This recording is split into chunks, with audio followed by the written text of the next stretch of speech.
반갑습니다. 저는 삼성순내과 원장 이송주라고 합니다. 감기침이 계속될 때 결핵일 수도 있고 감기일 수도 있습니다. 얼마나 지속되느냐에 따라서 이게 만성기침이냐 급성기침이냐가 달라지는데 보통 3주를 기준으로 보고 있고요.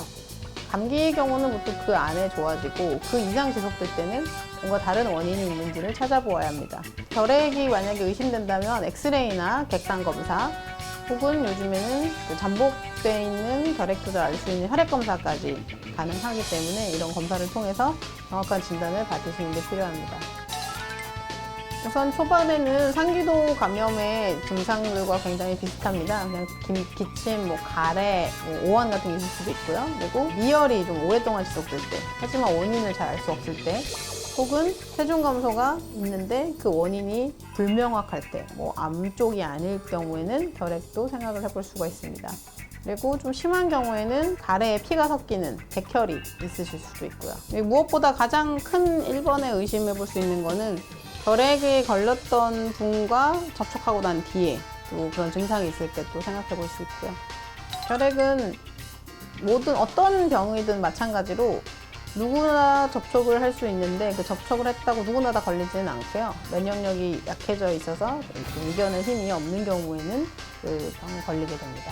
제1번은 아무래도 그 결핵균 자체가 내 몸 안에 들어온 경우인데요. 결핵균은 보통 이제 비말 감염이라고 해서 결핵이 걸려있는 사람이 재채기를 했거나 그 사람의 침이 손에 묻은 것을 통해서 옮겼다든지 이런 식으로의 감염이 제일 많고요.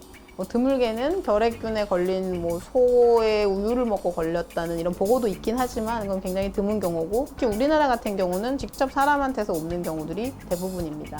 그리고 집단 생활을 하는 경우, 군대라든지 노인분들이 많이 계신다든지 때로는 의료인을 통해서 감염이 되는 경우도 있어서 의료기관에서는 의무적으로 그런 결핵에 대한 체크를 하게 되어 있습니다.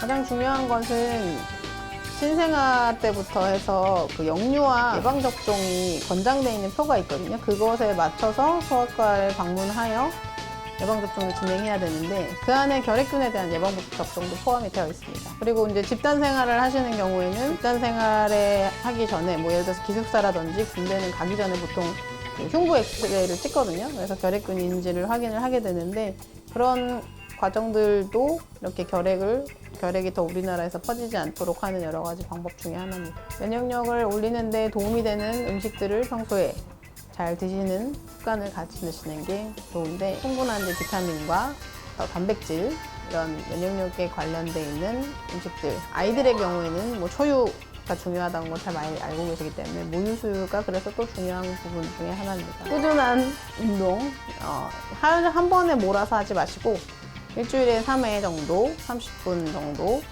이렇게 운동을 나눠서 자주 하시는 것을 더 권해드립니다.